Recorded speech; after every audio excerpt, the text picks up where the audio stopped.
We want to be telling a story with our guitar solos. We're going to look at this like intro, conflict, resolution, and then finally like the full resolution at the end. So for my intro, a little exposition, right? I don't need to build tension if I'm in my minor, right? I don't need to be doing the flat threes and the flat sevens necessarily right away.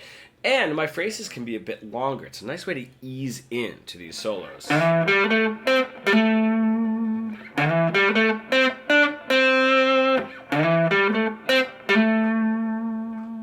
Okay, right, very nice. A, B, A. Root note is very significant in those three phrases. I know that middle one did give you a little push of attention with that flat three, but that is our focal point, right? Is my root note. Now I can get into a little bit more of the conflict resolution. Now I don't need to jump up to tension. I can use a 2 or a 4 to push the story a little bit more.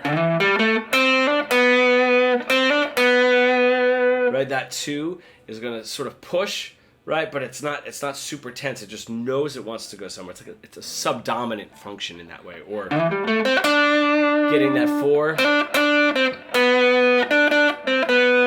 right? The 4 and the 2 push, but it's not so, oh my gosh, I need to resolve this, you know?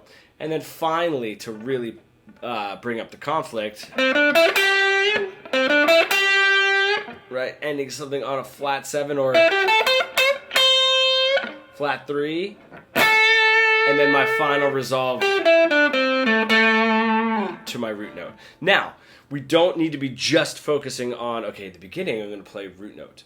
Then, in the middle, I'm going to do some 2s and some 4s, and then to spice it up or spike it up a little bit more, I'm going to be doing flat 3s and flat 7s to push the tension even harder, and then resolve over here. Just think of what is going to be the most significant note, right? Because if I'm just ending everything on a root note, it's not really going to go anywhere. If I'm in the middle there and I'm just ending things on a 2 and a 4, it's going to sound like it's unsettled and not really going anywhere. And then the last part to really spike it, if I'm constantly pushing a flat 7 and a flat 3, it's just going to be so much tension that you're like, oh, I can't take this anymore. So just think about the focal point, right? Maybe a little bit more root note, longer phrases, cut those phrases shorter to bump up the intensity, focusing on some 2s and 4s.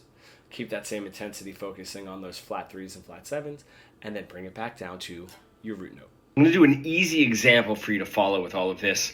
That link is in the description or the first comment. If you're an intermediate guitar player stuck in that boring, robotic guitar solo plateau that we all get into, and you really want to bridge the gap between your creative ideas and what you're able to play, becoming fully fretboard fluent, comment pro below and we can get started.